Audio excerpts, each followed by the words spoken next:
Pisces, hi, welcome to Mr. Queen PH.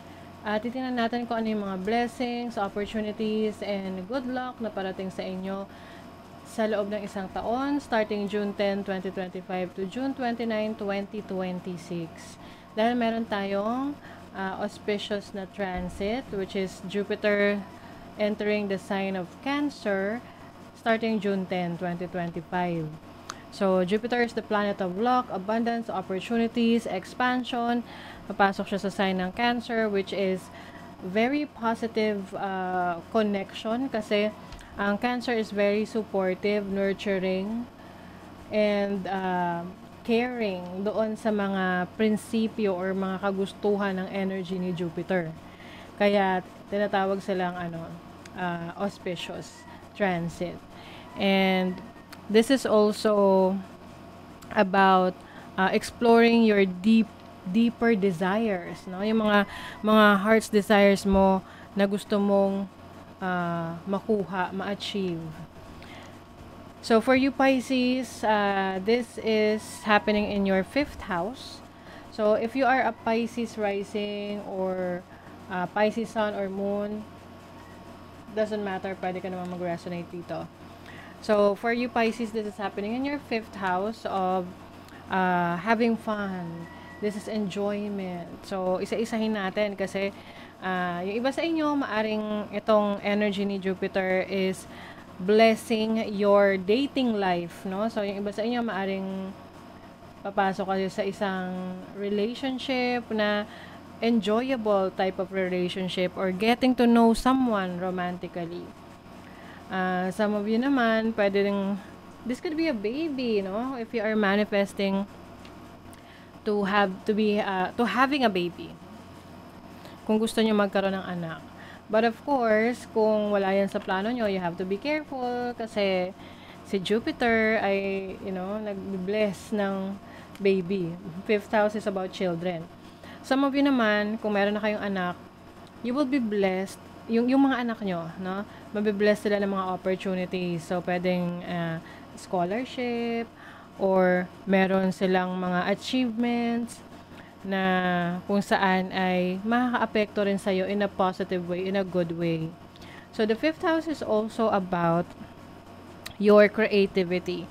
So, maaring iba sa inyo, you're going to be more creative, no? You will try to explore yung mga talents mo, yung mga skills mo na pwede kang mag-invest doon. So, for example, magaling kang mag-bake ng cake and then you will start a business out of it, no? So, mga ganon. Or magaling kang magtanim ng halaman.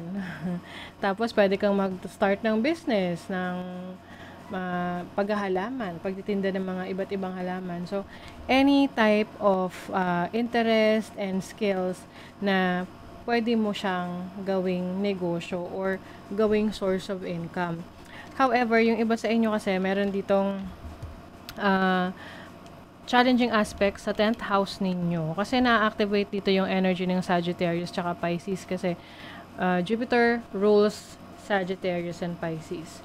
Now, maari kasing meron kang gustong subukan pero this is affecting or this might affect your career, no? Kung ano man yung stable na trabaho or career path mo or pinagkakaabalahan mo ngayon. Kaya hindi mo magawang sumubok, no? But itong energy ni Jupiter is pushing you to explore, to try new things. Meron naman siyang positive aspect sa yung 1st house which is about yourself. So, I think naman, magiging interesado ka talaga na mag-explore pa ng ibang path na gusto mong subukan. Kasi it's like, tinan mo, may pintong nagbubukas sa'yo. Oo. So, it's like an opportunity, the door of opportunity that is opening for you. So, let's get more cards. And also, yung iba, Pisces, meron kayong mga changes na gagawin sa sarili ninyo. Tapos, yung changes na yon ay mangangailangan ng action na kung saan nag-e-enjoy kayo. You get what I mean? For example, no? Gusto mong mag-lose ng weight, gusto mong magpapayat, gusto mong magpa-tone ng body mo. So, paano ba gagawin yon, 'di ba? Through exercise, through having balanced diet. So, kung gusto mo yung exercise na yon, that will really support your goal. Okay? That will really support your goal. So, maaring magkakaroon ka talaga ng interes. Kung dati tamad kang kumilos, gumalaw, ngayon mas magiging interesado ka, especially that some people that you love are supporting you. Like, for example, yung children mo, meron ka ng mga anak, ini-inspire ka, or anyone, like, pamangkin, no? Or any young energy sa family mo. Let's see what else. You have the Page of Swords. So, this is curiosity, learning new things. Maring meron kang gagawing research sa mga bagay na interesado ka, like yung hobby mo, mga nilibangan mo. You have the Wheel of Fortune. So, things are going to change. There is a major shift in your life. May destiny. So, parang dinadala ka sa destiny mo, sa purpose mo. You also have the Four of Wands, which is stability. Stability ng home life, ng family life. Meron din ditong celebration. So, maaring meron kayong isa-celebrate na achievement sa family ninyo. And tinan nyo to, may creativity talaga. So, you're going to explore your creative talents and creative skill set. You have the Moon. So, maaring ikaw ay magiging emotional around this time, no? Or you will be tapping into your instinct, your intuition. Yan kasi yung isa sa mag-guide sa'yo kung nasa tamang landas ka ba. You also have the Six of Cups. So, this is energy ng children. I feel like, okay, if merong kang naging issue, no, para to sa merong mga anak na malalaki na anak nila, tapos somehow nag-separate sila, or meron silang issue or problema, pwedeng magkaroon ng reconciliation. Oo. Around this time, June 10, 2025 to June 29, 2026, magkakaroon ng reconciliation. You also have the Three of Pentacles, which is about collaboration, business partnership, expansion sa iyong sources of income. So, there's also success in a business na papasukin mo, as long as you are going to make an effort, no? Talagang tatrabahuhin mo siya step by step.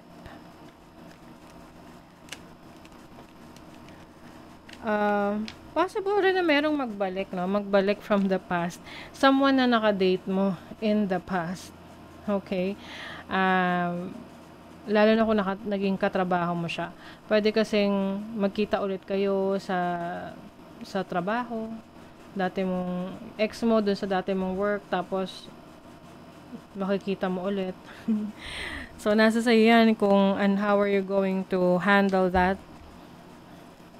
But I don't think naman na magkakaroon ng reunion. Depende na sa'yo kung gusto mo talaga, kung wala kayong naging major issue together. Pwedeng catching up lang, ganon.